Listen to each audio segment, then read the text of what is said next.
Nous sommes les fondateurs et dirigeants de la société Terre de Légende, conception et réalisation de spectacles vivants en tout genre. Pour 2024 et 2025, nous proposons un spectacle de type son et lumière sur la libération des villes de France.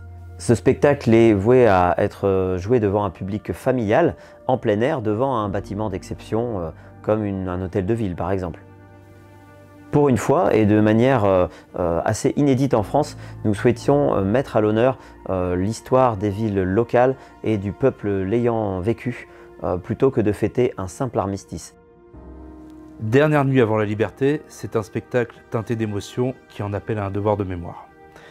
Gustave Roche, c'est l'histoire d'un soldat engagé en 1940, volontaire, et qui, plongé dans cette drôle de guerre, s'est retrouvé en Angleterre.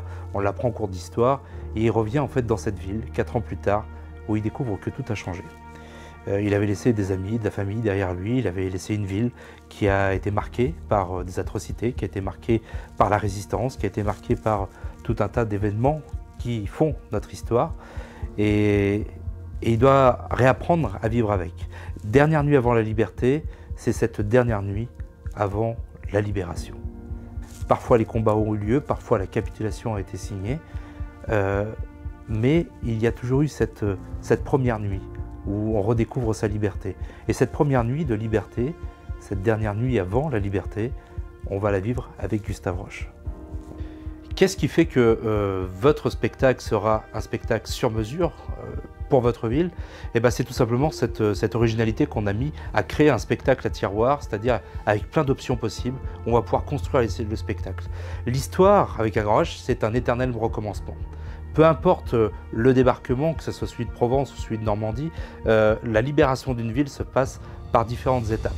Et de cette manière-là, on va pouvoir composer un spectacle qui raconte finalement l'histoire de votre ville, avec soit un passage d'une armée américaine ou tout simplement libéré par les résistants, des personnages locaux. Voilà, on va pouvoir justement jongler avec tout ça et nous permettre d'avoir une histoire qui soit vraiment sur mesure à votre commune. Pour réaliser ce spectacle, on a été chercher du coup divers talents, des danseurs, des comédiens, des cascadeurs. On a été chercher des artistes réellement qui vont nous aider au fil des mois en fait, à construire un spectacle dans son originalité qui vous sera proposé au pied d'un monument d'exception de votre commune. Le spectacle Son et Lumière répond à un code qui est assez particulier, c'est celui de la voix off et du playback. On enregistre tous nos spectacles pour être sûr que le spectateur soit plongé comme dans un film. On aime construire nos spectacles comme dans un film. C'est-à-dire que le rythme du spectacle, les pauses, les performances qui y sont apportées sont, on va dire, calculées, font partie d'une trame qui permet au spectateur de toujours être surpris, de toujours avoir un renouveau, de ne jamais lâcher l'histoire. Pour nous accompagner dans cette aventure, on a fait appel à différents partenaires, que ce soit pour les décors, que ce soit pour les accessoires, les costumes.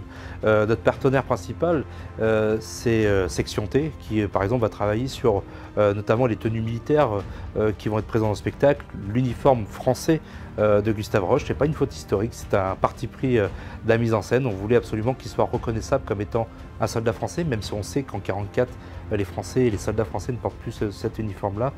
Imaginez 14 à 30 comédiens qui réaniment et qui remettent en scène une scène de libération en plein cœur de votre centre-ville. Ça, c'est le défi qu'on s'est lancé.